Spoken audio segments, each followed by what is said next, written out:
was and is much admired by his fellow poets, from Auden and Frost to Bishop and Billy Collins, and rightly so.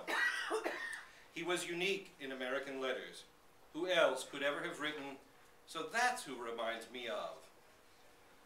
When I consider men of golden talents, I'm delighted in my introverted way to discover, as I'm drawing up the balance, how much we have in common, I and they.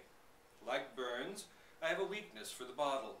Like Shakespeare, little Latin and less Greek. I bite my fingernails, like Aristotle. Like Thackeray, I have a snobbish streak.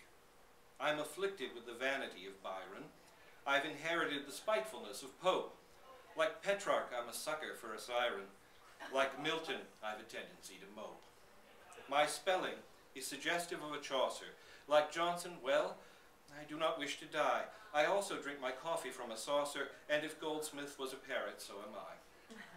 Like Villon, I have debits by the carload. Like Swinburne, I'm afraid I need a nurse. By my dicing is Christopher out Marlowe, and I dream as much as Coleridge, only worse. In comparison with these men of golden talents, I am all a man of talent ought to be.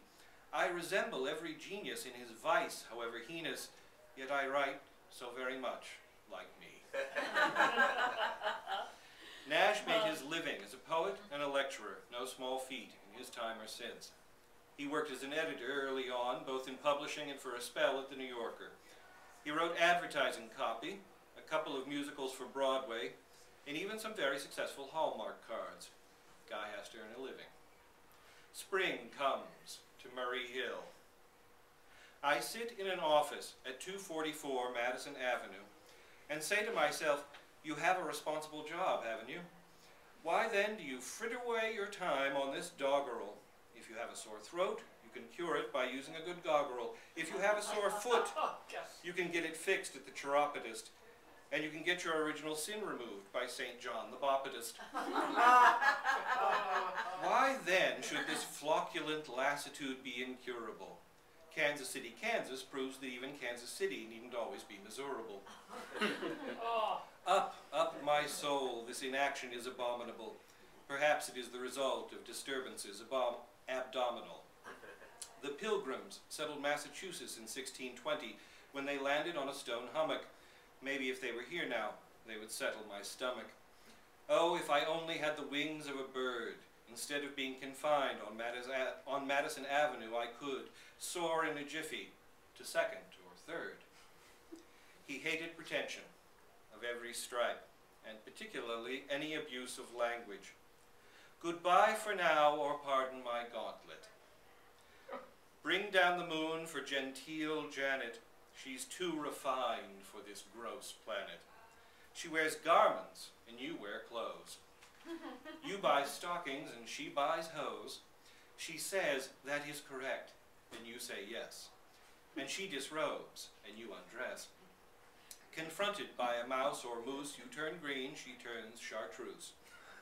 Her speech is new minted, freshly quarried.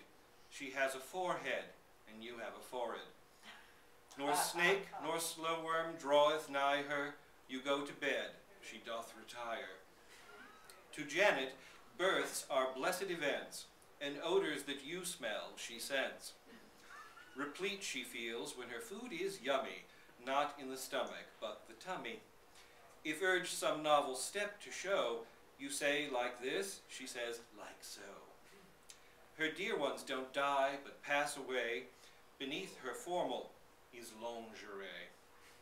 Of refinement, she's a font, or a fountess, and that is why she's now a countess.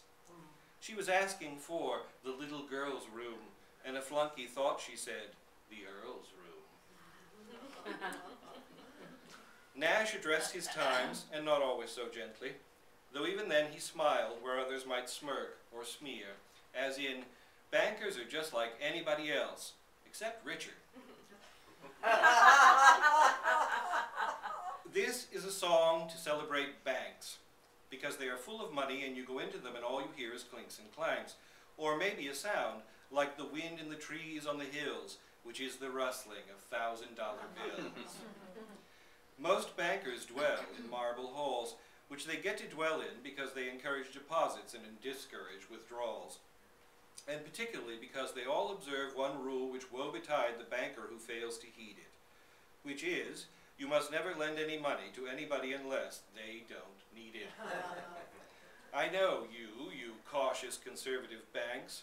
If people are worried about their rent, it is your duty to deny them the loan of 1 nickel, yes, even 1 copper engraving of the martyred son of the late Nancy Hanks.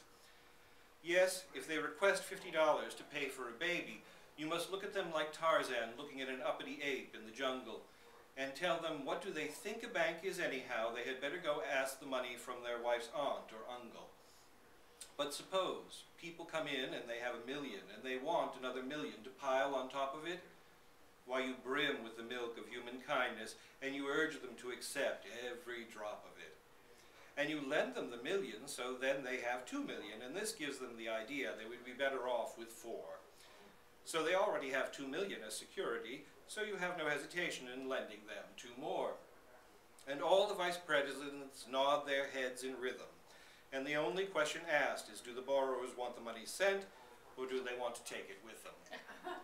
Because I think they deserve our appreciation and thanks, the jackasses who go around saying that health and happiness are everything and money isn't essential.